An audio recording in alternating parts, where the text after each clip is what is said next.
It was a gloomy day in the 100-acre wood, and poor Winnie the Pooh was tucked up in bed, sniffling sadly. Achoo! Oh dear! I am not feeling very grand today, he mumbled, reaching for his honey pot, only to find it empty. Just then, bang! The front door swung off its hinges and there stood Masha, wearing a superhero cape made of curtains and a spaghetti strainer for a helmet. "Never fear, Super Masha is here!" she shouted. Pooh blinked in horror. Oh, bother. First, Masha decided Pooh needed a proper breakfast to get his strength back. She zoomed into the kitchen, whipped up something she called ultra special, super healthy soup, which included 3 carrots, 2 boots, yes, boots, 1 bucket of honey, and an entire bag of sugar. She proudly placed the pot in front of Pooh. "Ta-da! Eat up, champ!" Pooh stared into the swirling, bubbling mess.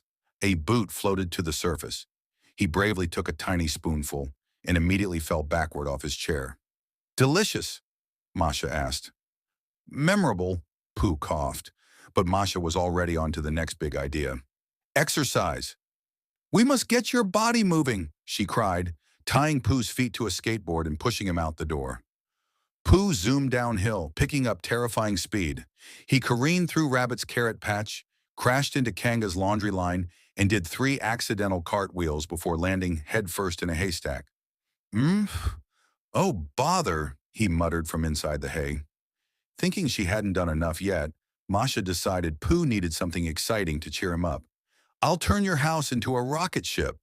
Why? No one knows. Not even Masha. She tied 100 colorful balloons to the roof. She stacked up soda bottles and shook them furiously for fuel. She even tried to light the fireplace with 20 sparklers at once. The whole house began to shudder. Pooh, returning, still dizzy from the haystack, saw smoke puffing from his windows. "Masha, what in the name of honey are you—" Whoosh! The house lifted 2 feet off the ground, spun around twice, then fell back down with a giant plop.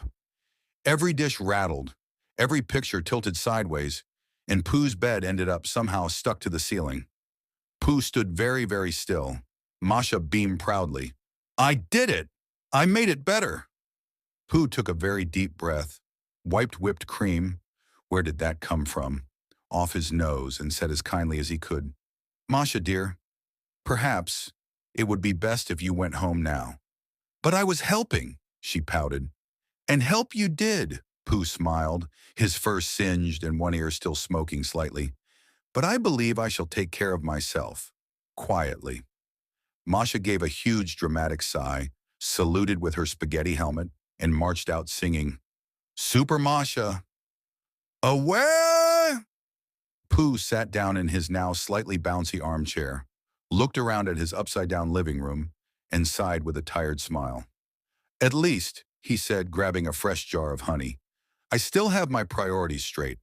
And somewhere outside, the sound of Masha knocking over Owl's tree echoed through the forest. "I'm okay," she called. Pooh chuckled and dipped his paw into the honey. "Oh, bother."